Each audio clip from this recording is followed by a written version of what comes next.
एक बार हजरत फातिमा रजी अल्लाह ताला अन्हा जानामाज पर बैठी रो रही थीं। उनकी आंखों से आंसू बह रहे थे और उनकी छाती आंसुओं से भर गई थी। उसी समय के हजरत मोहम्मद सल्लल्लाहु अलैहि वसल्लम फातिमा रजी अल्लाह ताला अन्हा के घर तशरीफ लाए और उनके कमरे में दाखिल हुए। उन्होंने देखा कि फातिमा रजी अल्लाह ताला अन्हा जानामाज पर बैठकर जोर जोर से रो रही थीं। तब विश्व नबी सल्लल्लाहु अलैहि वसल्लम ने फातिमा रजी अल्लाह ताला अन्हा से फरमाया, ऐ मेरी जिगर के टुकड़े फातिमा, तुम अपनी जानामाज का कोना उठाकर देखो। जब हजरत फातिमा रजी अल्लाह ताला अन्हा ने जानामाज का कोना उठाया तो वो हैरान रह गई। उन्होंने कहा, अब्बाजान ये क्या है, यहां तो पिघला हुआ सोना बह रहा है। तब हजरत मोहम्मद सल्लल्लाहु अलैहि वसल्लम ने फरमाया, बेटी जितना सोना चाहो उठा लो और उसे अपनी जरूरतों के लिए इस्तेमाल करो। इससे अपना घर चलाओ और दुनिया की आराम आयेश शान और शौकत का जो भी चाहो कर सकती हो। लेकिन याद रखना, दुनिया की सुख सुविधाएं क्षणिक हैं, जबकि आखिरत परलोक की सुख शांति हमेशा के लिए है। अब तुम खुद समझो बेटी, क्या तुम दुनिया की सुख शांति चाहती हो या आखिरत की सुख शांति? हजरत मोहम्मद सल्लल्लाहु अलैहि वसल्लम की यह बात सुनकर हजरत फातिमा रजी अल्लाह ताला अन्हा ने जानामाज का कोना छोड़ दिया और नबी जी से कहा, अब्बा जान, मुझे दुनिया की सुख शांति की कोई जरूरत नहीं है, मैं तो आखिरत की सुख शांति के पीछे दौड़ना चाहती हूं। इसी तरह एक और घटना का जिक्र है। एक दिन हजरत फातिमा रजी अल्लाह ताला अन्हा इतनी कमजोर हो गईं कि वह बिस्तर से उठ नहीं पा रही थीं। यह बात जब हजरत मोहम्मद सल्लल्लाहु अलैहि वसल्लम तक पहुंची तो नबी करीम सल्लल्लाहु अलैहि वसल्लम फातिमा को देखने के लिए उनके घर तशरीफ लाए। नबी करीम सल्लल्लाहु अलैहि वसल्लम फातिमा के दरवाजे पर पहुंचे और उन्हें आवाज देने लगे, लेकिन अंदर से कोई आवाज नहीं आ रही थी। विश्व नबी सल्लल्लाहु अलैहि वसल्लम ने फिर से पुकारा, लेकिन अंदर से कोई जवाब नहीं आया। तीसरी बार जब नबी करीम सल्लल्लाहु अलैहि वसल्लम ने फातिमा रजी अल्लाह ताला अन्हा को पुकारा, तब अंदर से हजरत फातिमा रजी अल्लाह ताला अन्हा ने जवाब दिया, अब्बा मैं दरवाजा कैसे खोलूं? मेरे पास सिर्फ एक छोटी सी चादर है। अगर मैं इसे पैरों की तरफ खींचती हूं तो सिर का हिस्सा खुला रह जाता है, और अगर सिर की तरफ खींचती हूं तो पैर खुल जाते हैं। तब विश्व नबी सल्लल्लाहु अलैहि वसल्लम ने दरवाजे के बाहर से अपना रूमाल निकाला और दरवाजे की दरार से अंदर भेजा। उन्होंने फातिमा से कहा, बेटी मेरा रूमाल सिर पर रख लो और दरवाजा खोलो। फातिमा रजी अल्लाह ताला अन्हा ने रूमाल सिर पर रखकर दरवाजा खोला। जब नबी करीम सल्लल्लाहु अलैहि वसल्लम अंदर गए तो देखा कि हजरत फातिमा का चेहरा मुरझाया हुआ था। नबी जी ने फातिमा से पूछा, बेटी तुम्हें क्या बीमारी हो गई है? हजरत फातिमा रजी अल्लाह ताला अन्हा ने जवाब दिया, अब्बा कई दिनों से भूखी हूं, भूख और सिरदर्द की वजह से मैं बहुत कमजोर हो गई हूं। यह सुनकर नबी करीम सल्लल्लाहु अलैहि वसल्लम ने कहा, बेटी मैं भी 3 दिनों से उपवास कर रहा हूं, हालांकि मैं अल्लाह के नजदीक तुमसे भी ज्यादा प्रिय हूं।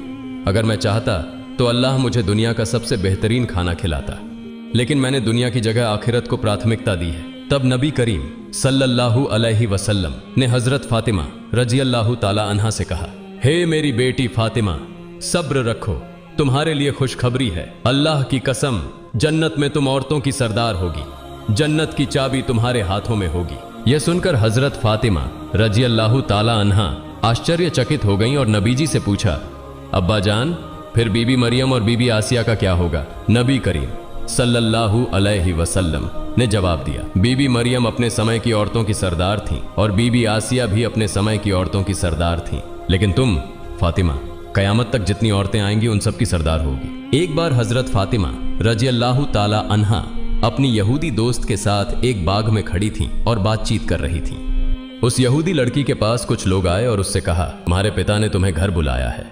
तब वह लड़की उन लोगों के साथ अपने घर चली गई। घर पहुंचने पर उसके पिता ने उससे कहा, बेटी मैंने तुम्हारे लिए एक लड़का चुना है, वह यहूदी समुदाय के एक अमीर उद्योगपति का बेटा है, क्या तुम इस शादी के लिए तैयार हो? लड़की ने जवाब दिया, अब्बा मैं इसका उत्तर कल दूंगी, मुझे आज रात का समय दें ताकि मैं सोच सकूं। उसके पिता ने उसे सोचने का समय दिया।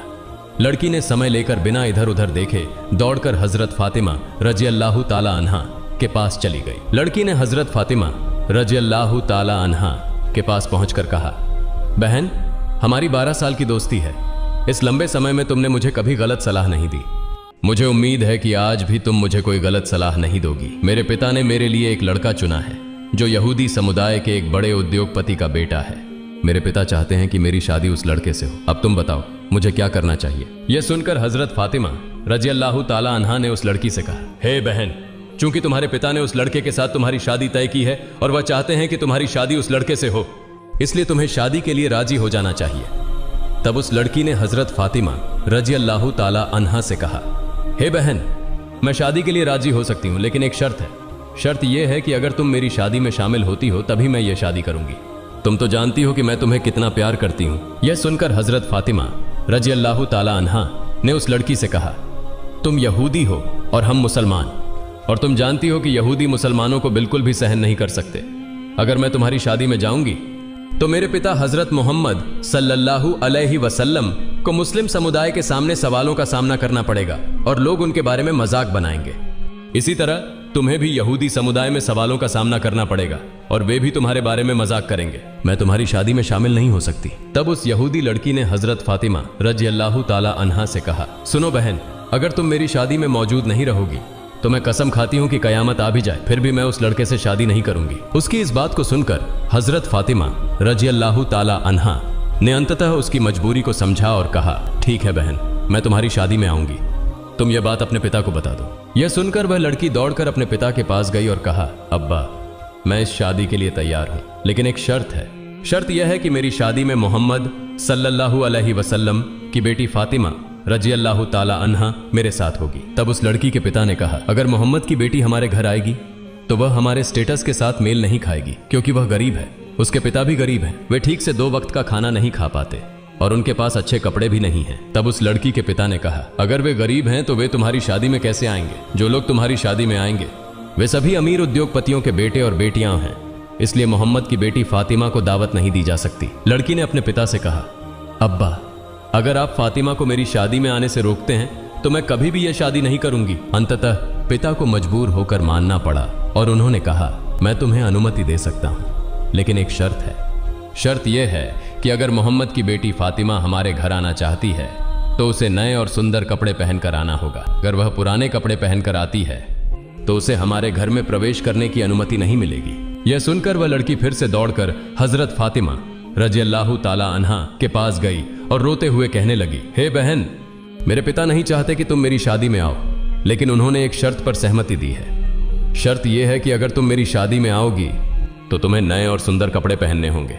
अब तुम बताओ, क्या तुम मेरी शादी में आओगी? हजरत फातिमा रजी अल्लाह ताला अन्हा ने उस यहूदी लड़की से कहा, मेरी जिंदगी में मैंने कभी नए कपड़े नहीं देखे।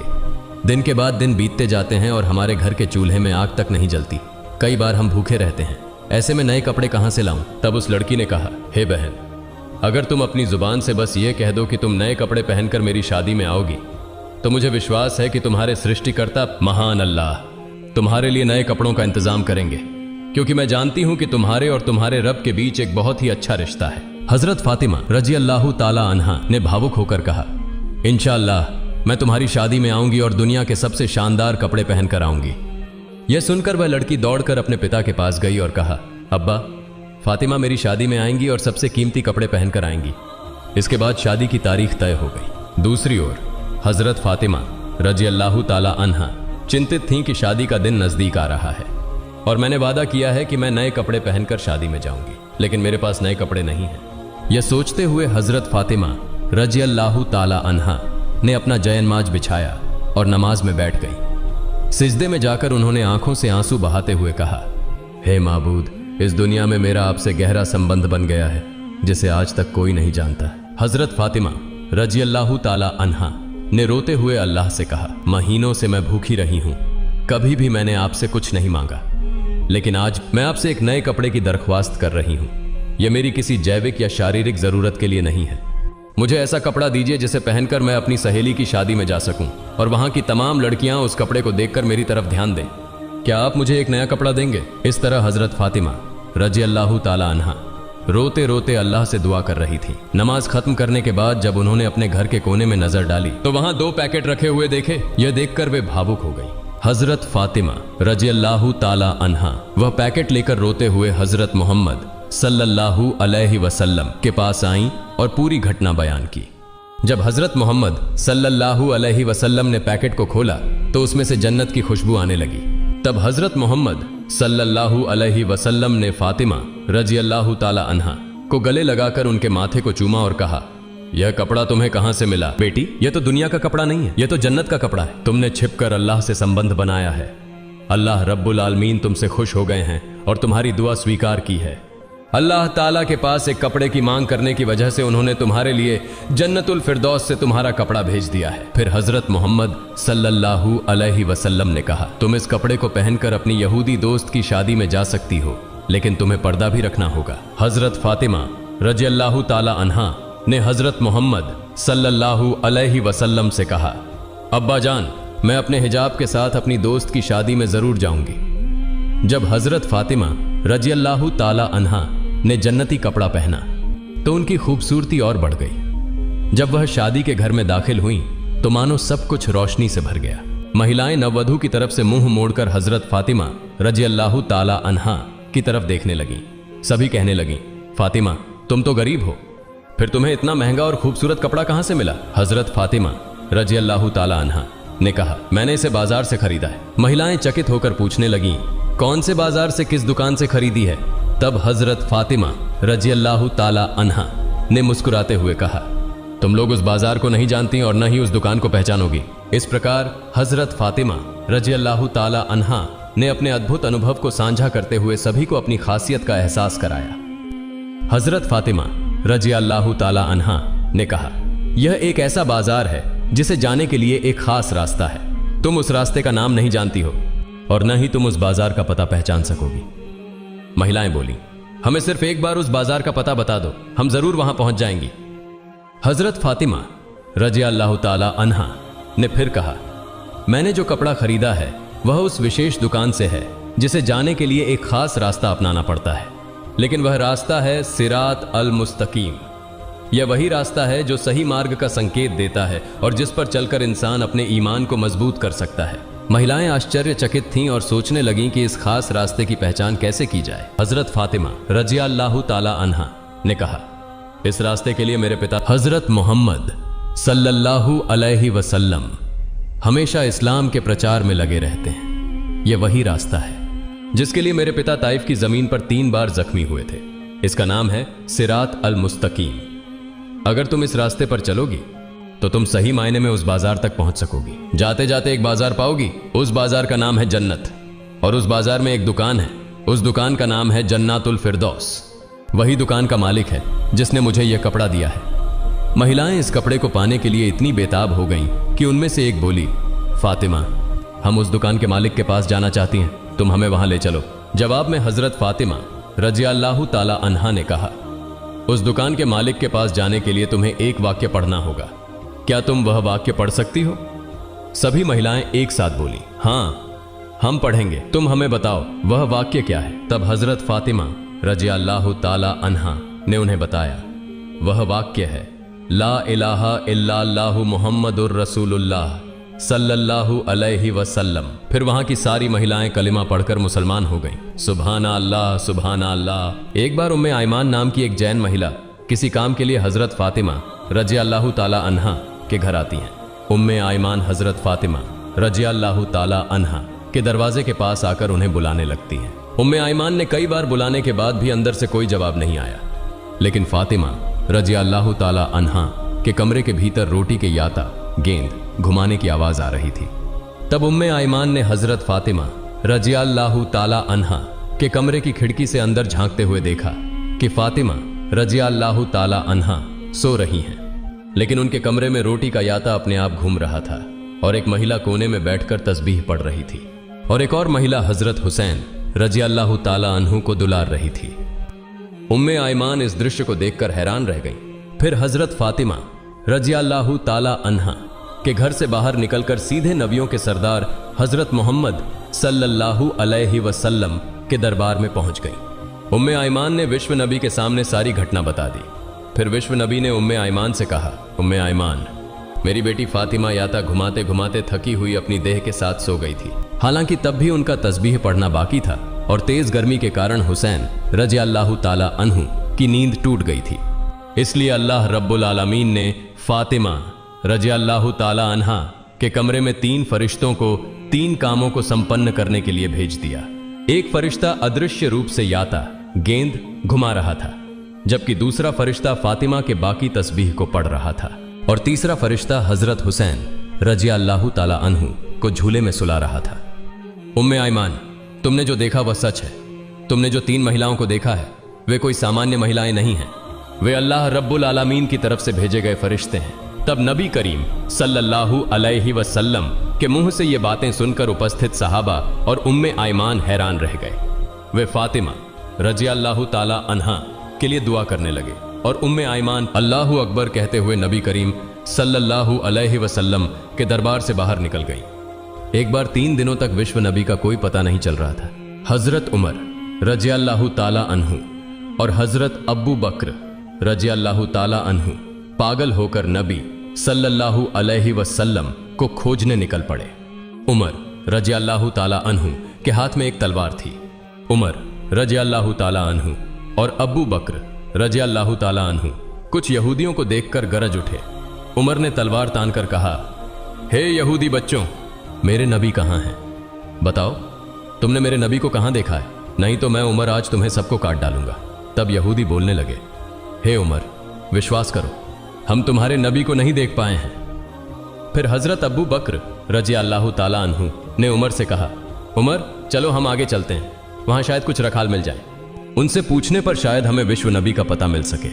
मन इसके बाद हजरत अब्बू बकर रज़ी अल्लाह ताला अन्हु और उमर रज़ी अल्लाह ताला अन्हु आगे की तरफ चलने लगे। कुछ दूर चलने के बाद वे एक पहाड़ के पास कुछ रखालों को देख पाए। अब्बू बकर रज़ी अल्लाह ताला अन्हु ने रखालों से पूछा, हे रखालों, क्या तुमने इस तरफ से हमारे धर्म के नबी को जाते हुए देखा है? तब रखालों में से एक ने जवाब दिया, हमने आज 3 दिनों से एक व्यक्ति को इस पहाड़ की गुफा में सिजदा में गिरकर रोते हुए देखा है। वह व्यक्ति आज 3 दिन से रो रहा है। उसकी रोने की आवाज सुनकर हमारे पशु पक्षी 3 दिनों से न तो घास खा रहे हैं और न ही पानी पी रहे हैं। पशुओं के दूध पीने वाले बच्चे उनकी अडर्स में मुंह नहीं लगा रहे हैं। भाई, तुम अपने आदमी को ले जाओ, नहीं तो हमारे पशु भूख प्यास से मर जाएंगे। तब हजरत अब्बू बकर रज़ी अल्लाह ताला अन्हु ने उमर से कहा, उमर, जिसका रोना सुनकर पशु पक्षियों ने खाना पीना छोड़ दिया है वह और कोई नहीं बल्कि हमारे धर्म के नबी मोहम्मद रासूलुल्लाह सल्लल्लाहु अलैहि वसल्लम होंगे। चलो हम आगे जाकर देखते हैं। फिर हजरत अबू बकर रज़ी अल्लाह ताला अन्हु और हजरत उमर रज़ी अल्लाह ताला अन्हु पहाड़ के सामने एक गड्ढे में जाकर देखे कि विश्व नबी सिजदा में गिरकर रो रहे हैं। तब उमर रज़ी अल्लाह ताला अन्हु ने नबी जी की तरफ इशारा करके कहा, नबी, आज 3 दिनों से हम आपकी खोज में पागल हो गए हैं, कहीं आपको नहीं पा रहे हैं। आप यहां उम्मत के लिए रो रहे हैं। या रसूल अल्लाह, हम आपको लेने आए हैं, आप सिर उठाइए। लेकिन विश्व नबी सिर नहीं उठाते। तब हजरत अब्बू बकर रज़ी अल्लाह ताला अन्हु ने कहा, या रसूल अल्लाह, जिस उम्मत के लिए आप इस तरह रो रहे हैं, मैं अब्बू बकर वादा करता हूं अपनी पूरी जिंदगी की इबादतें आपकी उम्मत के नाम दान कर दूंगा। फिर भी दया के नबी सिर नहीं उठाते। फिर हजरत अबू बकर रज़ी अल्लाह ताला अन्हु ने उमर से कहा, उमर, हजरत फातिमा रज़ी अल्लाह ताला अन्हा के बिना विश्व नबी को नहीं लिया जा सकता। चलो हम फातिमा के घर चलते हैं। फिर वे दोनों मिलकर फातिमा के घर की ओर चल पड़े। रास्ते में उन्होंने हजरत अली रज़ी अल्लाह ताला अन्हु को देखा और हजरत अली के पास जाकर पूरे मामले की जानकारी दी। हजरत अली रज़ी अल्लाह ताला अन्हु घर जाकर फातिमा रज़ी अल्लाह ताला अन्हा से सब कुछ कहने के बाद फातिमा रज़ी अल्लाह ताला अन्हा और हजरत हसन व हुसैन रज़ी अल्लाह ताला अन्हु, हजरत अली रज़ी अल्लाह ताला अन्हु सभी मिलकर विश्व नबी के पास पहाड़ की गुफा में आ गए। हजरत फातिमा रज़ी अल्लाह ताला अन्हा ने विश्व नबी की ओर देखते हुए कहना शुरू किया, अब्बा, आप कैसे 3 दिनों से हमें छोड़कर इस गुफा में रह सकते थे? हम आपकी खोज में पागल हो गए थे, हमें कहीं आपका पता नहीं मिला। आप कैसे हमें भूल सकते थे? अपने प्यारे नाती हसन और हुसैन को कैसे भूल सकते थे? आप सिर उठाइए, हम आपको लेने आए हैं। लेकिन नबी जी सिर नहीं उठा रहे हैं, सिजदा में पड़े पड़े ही रोते जा रहे हैं। फिर हजरत फातिमा रज़ी अल्लाह ताला अन्हा ने कहा, हे मेरे अब्बा, मैं फातिमा आपके लिए वादा करती हूं कि मैं अपने प्यारे बेटे और आपके प्यारे नाती हसन और हुसैन को कुर्बानी कर दूंगी। अब मेरे अल्लाह रब्बुल आलमीन ने जिब्राइल को बुलाया और कहा, हे जिब्राइल, तुम तुरंत मेरे दोस्त के पास जाओ। मेरे दोस्त से कह दो कि वह सिजदा से सिर उठाए। मेरे दोस्त को जाकर बता दो, मैं अल्लाह रब्बुल आलमीन हूं, अब मैं अपनी सारी उम्मत का जिम्मा खुद ले रहा हूं। अल्लाह रब्बुल आलमीन के ऐसे निर्देश पाकर हजरत जिब्राइल अलैहिस्सलाम पहाड़ की गुफा में आए और नबी से कहने लगे, या रसूल अल्लाह, आप सिर उठाइए। अल्लाह रब्बुल आलमीन ने मुझे अभी अभी बताया है कि आपकी सारी उम्मत का जिम्मा अब अल्लाह खुद ले चुके हैं। यह कहकर जिब्राइल अलैहिस्सलाम चले गए। फिर विश्व नबी ने सिजदा से सिर उठाया। इसके बाद नबी जी सभी के साथ घर की ओर चले। अल्लाह पाक रब्बुल आलमीन हमें सभी को विश्व नबी द्वारा दिखाए गए रास्ते पर चलने की तौफीक प्रदान करे। सभी लोग कमेंट में लिखें आमीन। दोस्तों, यह थी हमारी आज की वीडियो। दोस्तों, अगर आपको मेरी वीडियो पसंद आई हो तो तुरंत चैनल को सब्सक्राइब करें और पास वाले बेल आइकन को प्रेस कर दें। फिर मिलेंगे एक नए वीडियो में। तब तक सभी अच्छे रहें, स्वस्थ रहें। अल्लाह हाफिज।